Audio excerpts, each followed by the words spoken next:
গেছে। কখন গেছে? 10টা থেকে সকাল। তখন থেকে কারেন্ট নাই? না, শ্বাসকষ্ট রোগী কেমনে থাকবো আমরা? আপনি কি রোগী? হ্যাঁ, এই যে দেখতে পান না কেমন লাগা আছে। আপনার নাম কি? হারিজা। কয় নাম্বার কেবিন? Cabin number 11। সকাল 10টা থেকে কারেন্ট নেই স্যার, আমরা সকাল থেকে বলতেছি, এ পর্যন্ত কারেন্ট দেয়নি। কোথায় কোথায়? হসপিটালে। আচ্ছা, বলতেছি কোথায় হসপিটাল? বিরামপুর। বিরামপুর হসপিটালে। বলতেছি তো আপনাদের কি করার আছে আপনারা করেন, আমরা কি বড় ডাক্তার? আপনারা উপরে বড় ডাক্তার বলতে পারেননি, এভাবে বলতেছি। আচ্ছা, রোগী আপনার আছে এখানে? হ্যাঁ, আমার রোগী আছে। রোগীর নাম কি?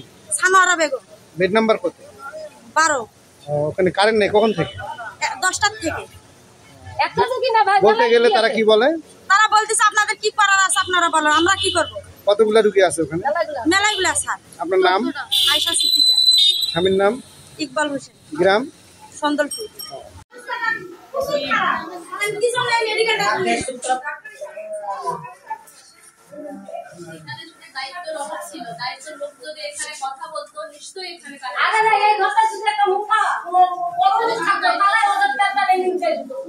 আমরাও তো মানে ভুক্তভোগী এখানে।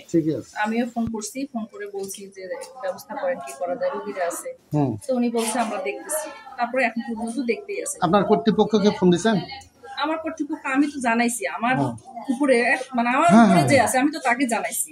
এখন উনি জানাবে উনি কোথায় ফোন করবে, কোথায় বলবে, তাকে তো জানাবো। কে আছে আপনার ঊর্ধ্বতন কর্তৃপক্ষ এখন বর্তমানে? না, কে আছে কোন? কে আছে?